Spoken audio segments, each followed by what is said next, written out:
Okay, customer showcase video today. Robert's down here. How are you, sir? Hey, I'm doing great. How are you? Okay, so Robert builds these guitars and he wanted to share these with us.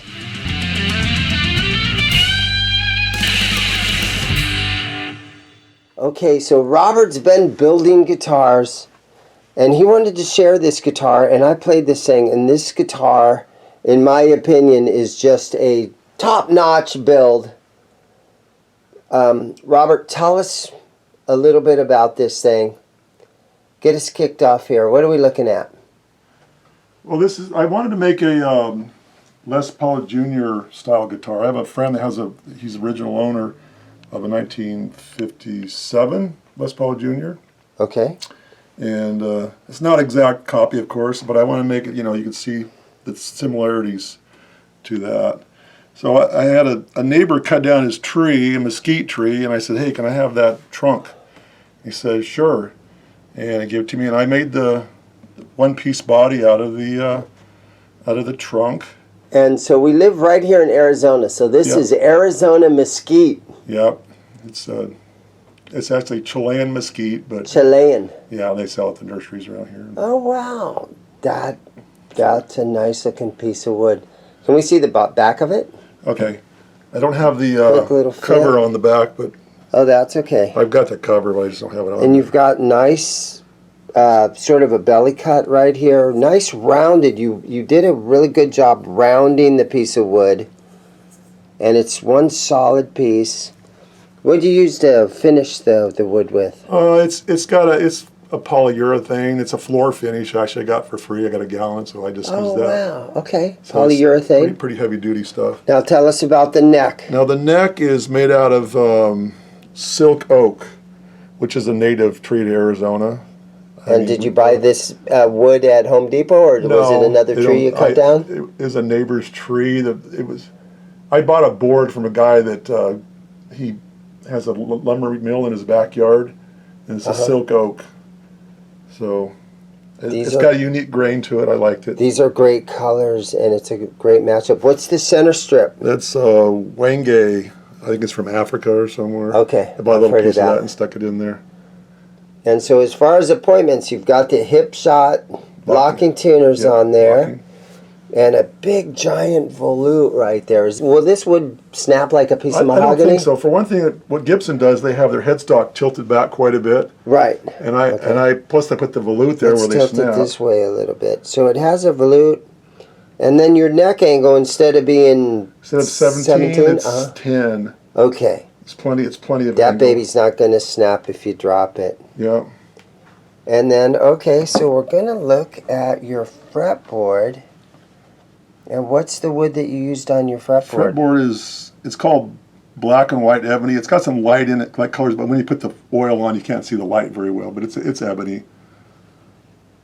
And a very unique fret markers. What are we looking at there? Okay, that's copper. It's probably an eighth of an inch thick copper rod I cut up and put in there, as well as my.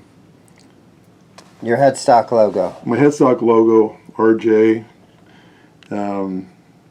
That's made out of copper also. And so 100% hand-built neck. Yeah. And neck and body, 100% hand-built. What's the scale length on this thing? That's the Gibson 24 3/4. Right. Yeah. I made the pick guard also out of just a piece of plastic I bought. And what's the pickup and the bridge we got in here? The pickup is Dylan pickup there's a channel called Dylan Talks Tone. That's right. Yeah, everybody that watches my channel knows Dylan. Yeah, he makes these. You can see his initials are on there. He hand makes each one of them. Nobody else makes them but him. That's right. Dylan Talks Tone. Good choice on the pickup. Yeah, and the bridge is I forget the name. It's from Stumac, but you can intonate it. It's got the adjustments in it. Very nice. Yeah. It's got all that electronics for CTS, and you want to flip it back over for me? Yeah. It's all shielded and everything. Yeah, that's a beautiful guitar. How many guitars have you built in your life now? I built 5, 4 electrics and 1 acoustic. Okay, well, real quick, let's look at some of your other ones. This video is brought to you by Swiss Picks. It's not just a pick, it's a science.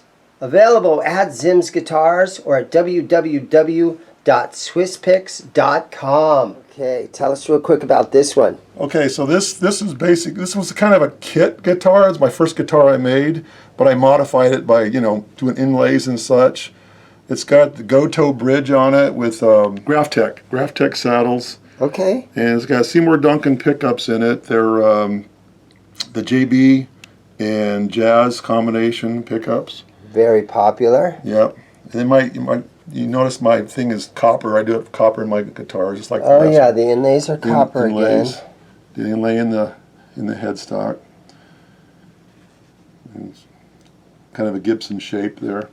So Mesa Community College here in Mesa, Arizona, they offer a guitar building class. Yes. And this is the first one that you ever made in this. I imagine you got an A+ in that class, huh? I think I'm on some kind of honor roll or something. Because these have turned out really, really nice.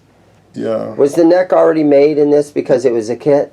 The neck is there. It's in rough shape. Uh-huh.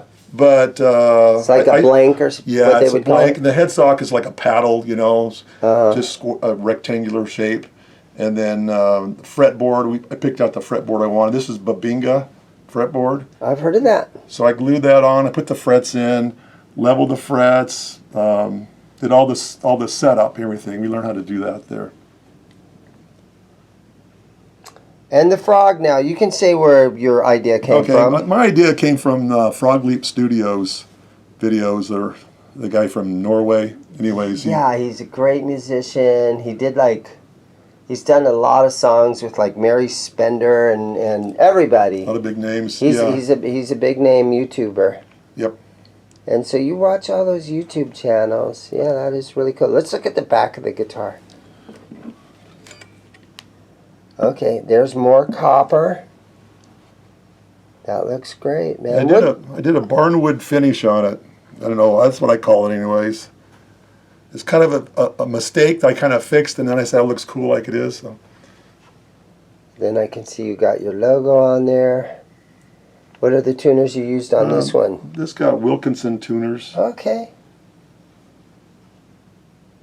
And is this your carve right here, or did the kit come like this? No, that's my carve. I wanted to get a little thinner there so you can get up on the neck a little better. I like that. So I just carved it down a little bit. Yeah, your carves are really nice, man. Great job. One more, flip it back over. I got to ask you about the top again. All right, so is this a, tell me about the top here. Okay, is it a cap? Yeah, it's probably 1/8 of an inch thick. It's flamed maple, or quilted maple actually, I guess you would call it. Quilted maple. And I did a burst finish. It's, I call it depends on the light you're looking at, but I call it faded blue jeans finish. That looks great, man. Yeah, great job. Where's the truss rod on this neck? Is it in the heel or is it up? It's in the heel on this one. This yeah. My first one. It's in the heel. The other ones are up toward the top, the headstock. Great job. It's a fun hobby to have. Yep. I recommend it for a lot of guys if you're looking for something to do. I'm sure a lot of community colleges all around the United States offer that guitar building program. Wouldn't you think? Some of them do. Not a whole lot, I don't think. But check out in your town, if you guys are interested in doing something like this. Because Mesa, Arizona, we're not a very big city. What are we, 500,000 people? Or are we up to 1 million people over here yet? I don't think there's that much, but maybe. But there's a lot of colleges that offer this class, and it's a great hobby to get into. Okay, Robert, thank you so much, man. These things look great. Okay. All right, here we go. Let's see what she sounds like.